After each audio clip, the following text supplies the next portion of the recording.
What is up guys? Welcome back to my channel. So for this episode, tayo ay gagala. Pupunta tayo ng Clark from Malolos, Bulacan. And syempre dapat may topic tayo. Ang topic natin for today ay gas consumption nitong Gixxer after 1 year of use. Matipid pa nga ba siya? Well, let's find out.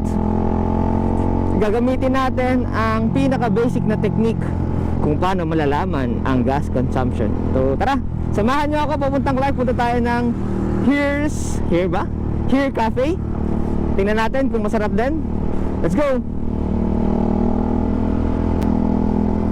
Okay, dito tayo pag sa may Shell. Wala kasing Petron na malapit. Ang taas dun 91. Okay, 91.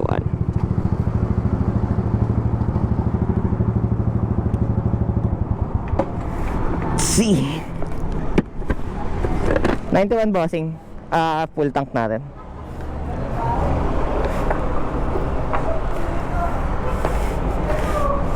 Pero actually medyo puno pa siya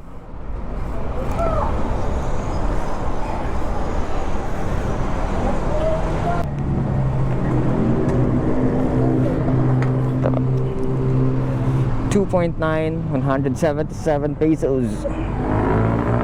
Okay. Okay, lapit tayo. 2.973 liters. Tingnan natin mamaya kung magkano ang i-consume natin. Pero first, ating i-restart dito sa kanyang trip meter para makita natin yung tinakbo. Tapos divide na lang natin para mas madali ang buhay.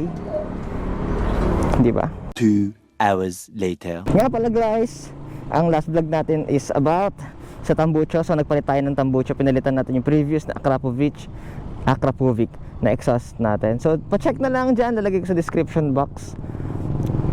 Tingnan nyo pros and cons and experience ko sa isang full system na exhaust.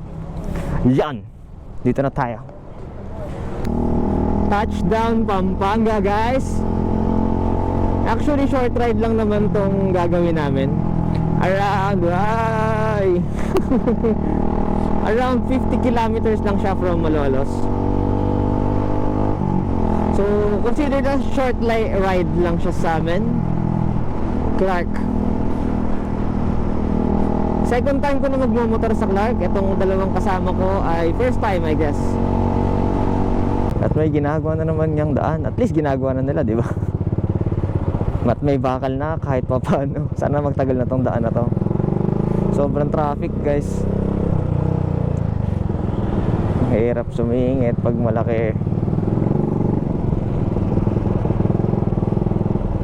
Sa wakas, nakalaya din sa traffic ng Apalit.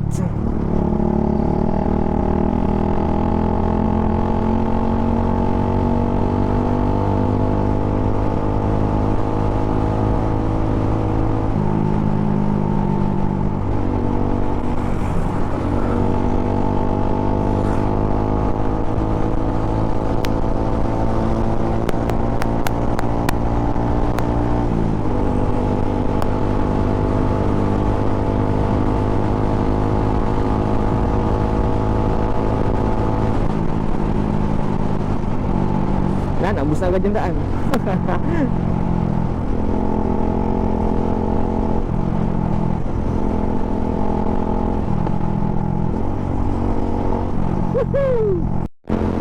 Sana all may angkas. Joke. Hindi ako na may angkas mag-rides. Kasi lagi ko iniisip na may kasama ako. Hindi ako mabilis. Pero pag meron, why not? So wala lang pala talaga, no? Nga pala guys, comment down below suggestions nyo na pwede natin maging topic dito sa ating vlog. Usually may mga sinasabi kayong sinasuggest kayo mga topics na hindi ko naiisip. And ang nangyayari, pinag-aaralan ko. So beneficial din sa akin, di ba? Kasi pinag-aaralan ko muna bago ko i-vlog.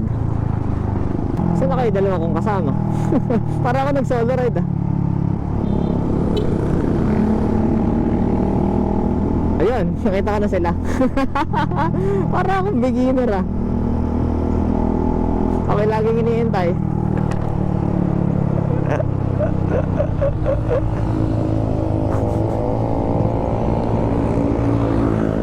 Para akong beginner ako, laging iniintay ah. Tara.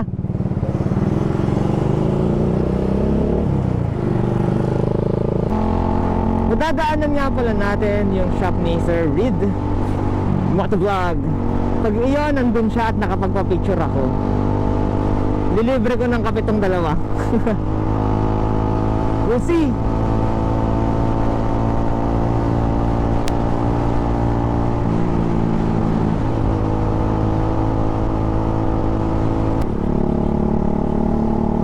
Somewhere dito eh.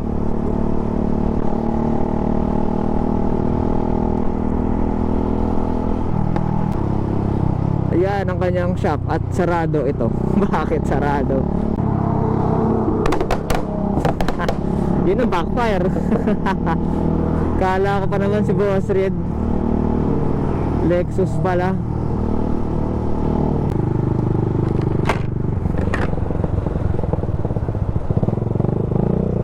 Ayan, sa wakas nasa Clark International Airport.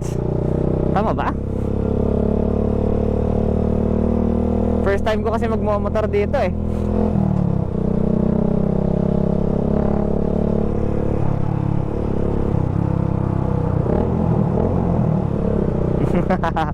Ang hina.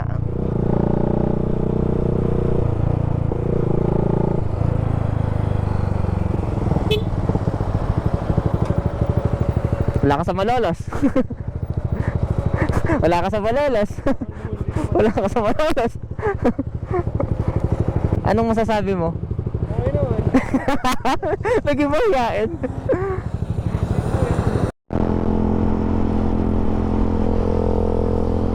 At yan na po ang airport. Finally, nakapagmotor na tayo dito. Ang peaceful dito kapag gabi.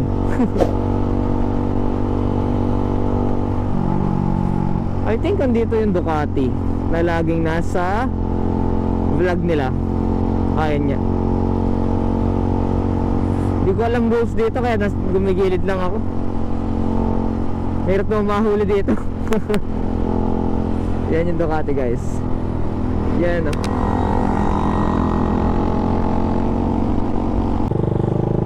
At ito na nga po tayo. So saan tayo magpa-park? Malaki nga siya actually. Boss, saan may parking ng motor?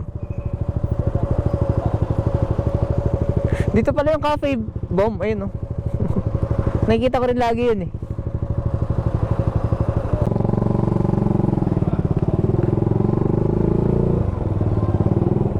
Oop, yeah.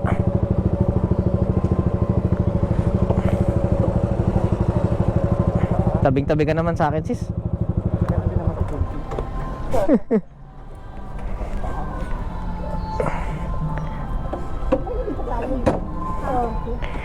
Ang arty. Dib, I need your help. Kaninong motor ba mas mabigat? Pigilan mo. Pigilan mo. Okay, game. Thank you. Okay na, okay na, okay na. Thank you. Kala ko mahulog. Nakakapagod.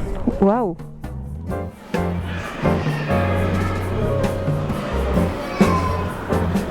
Darling.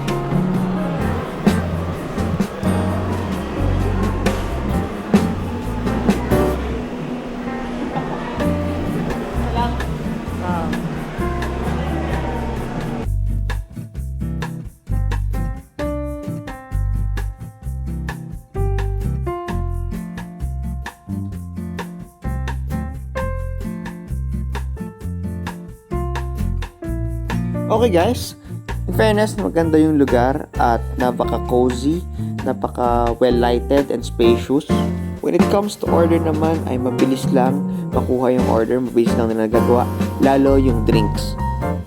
Sa food naman, medyo matagal siyang gawin pero mainit niyong makukuha, so alam niyong bagong luto Pero when it comes to price, ay medyo may pagka-pricey siya. Pero syempre, what do you expect na sa Clark kayo? Overall experience, siguro I will rate this 7.5 to 8 out of 10. So magandang tumambay dito, very cozy. And ayun yung itsura niya kapag gabi. So may mga pwede kayong puntahan dito, pwede pa kayo maglakad-lakad after nyo kumain. Alright guys, uwian time na. Kita-kits na lang tayo mamaya sa may gasoline station kasi umuulan eh. Di ko alam kung makakapag-vlog pa ako, tsaka wala na rin naman kayo makikita. Balikan natin yung gas consumption mamaya. Alright. One eternity later. So after natin magko-full tank ulit ay 2.89 liters na lumabas, pero lagyan nila natin 2.8 dahil masasagad ko yung pangalawang full tank, and then total distance travel natin ay 105.7 kilometers. Make it simple, divide natin yung 105.7 kilometers divided by 2.8 liters na na-consume natin, which is 37.75 yung magiging sagot. So I therefore conclude guys na medyo lumakas na tayo sa gas. Siyempre maraming factors yan. Una is yung naglagay tayo ng exhaust full system, and then bumigat na yung motor dahil sa accessories, and even akong rider ay bumigat na din. Ano pa, throttle hobby, lagi naman sinasabi ko sa mga previous vlogs na yung technique ko and way ko pa ng pagdadrive ay medyo magastos sa gas. And syempre isa dyan yung traffic conditions din. So marami kaming traffic na dadaanan kanina. Okay guys, so dito na muna natin tapusin ang ating vlog. Sana nag-enjoy kayo, ay may natutunan kayo. Please do leave a like and comment, and subscribe na rin kung di ka pa nakasubscribe, bossing. Yun lang, God bless and ride safe. Bye-bye!